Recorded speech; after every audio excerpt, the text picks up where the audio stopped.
Hello and welcome to another Weekly 3 with Tony T. I'm Tony Trongone, Superintendent, Millville Public Schools.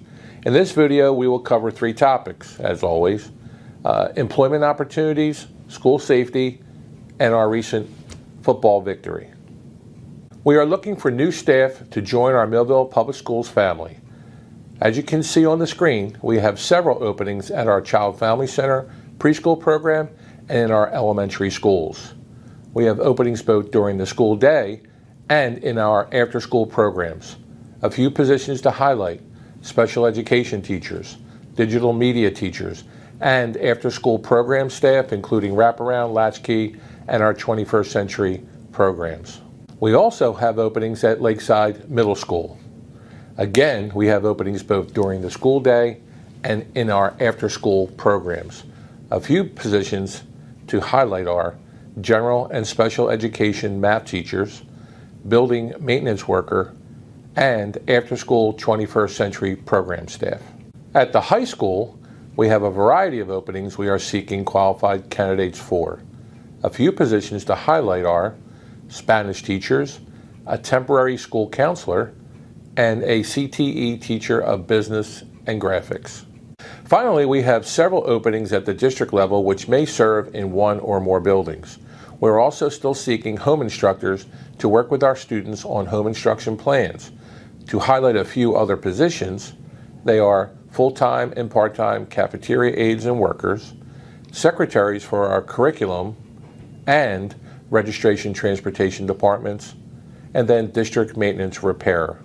If you are interested in applying to any of the positions I have highlighted, type in the URL on your screen or scan the QR code, and we look forward to hearing from you. In this week's video, I wanted to cover the topic of school safety in terms of our drills and emergency scenarios. Every school building is required to hold monthly drills during the school year. These drills include shelter in place, lockdown, fire, and emergency evacuation. Performance is observed, evaluated, and changes are made, if necessary, by building administration to make the drills run more efficiently and safely. When drills are held, this is not communicated to families. However, in the event of a true emergency scenario, your building administration will communicate information to you in a timely manner. I would like to highlight two types of emergency scenarios to help our families better understand why they may occur and what the differences are between them. A shelter in place. This emergency scenario is used when there is a need to keep hallways clear of students. Teaching and learning within classrooms continues, and students in need of restroom or nurse access may be escorted. An example of what we might call a shelter in place is if we are experiencing a medical situation within the building and need our hallways clear.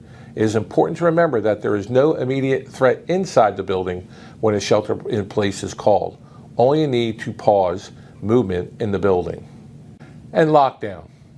This emergency scenario is used when there is an imminent threat inside the building or directly outside the building. We have specific procedures we follow during a lockdown to keep our staff and students safe.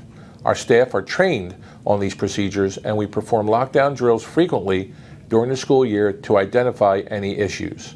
Again, your school building will communicate in the event of an emergency situation. So please make sure your contact information is up to date and correct.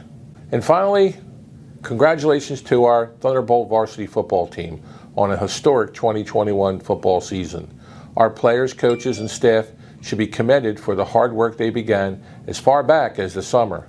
Among its many accomplishments, the South Central Group 4 regional champions, an exciting 45-35 victory over Winslow Township in the final championship game in the state at Rutgers University. And they finished the season with a 12-1 record, and they accomplished a number of team and individual records that were broken this year. On your screen, you can see many records our 2021 Bolts varsity football team and players broke this year, 15 in total, courtesy of Rich Van Noord, a Thunderbolt historian. A few to highlight would be Nate Robbins nearly doubling the previously held record for most complete career passes, Lazier Brooks achieving close to 1,000 yards receiving in a season, and the team scoring an impressive 540 points in a single season. Congratulations again to our Thunderbolt football team.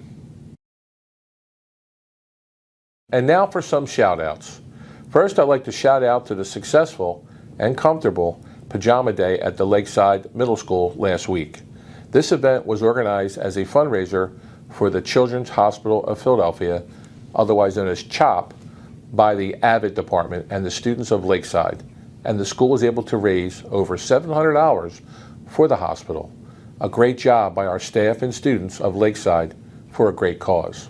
I would also like to shout out to the staff and students on the Memorial High School campus for a successful day of NJSA testing on Tuesday.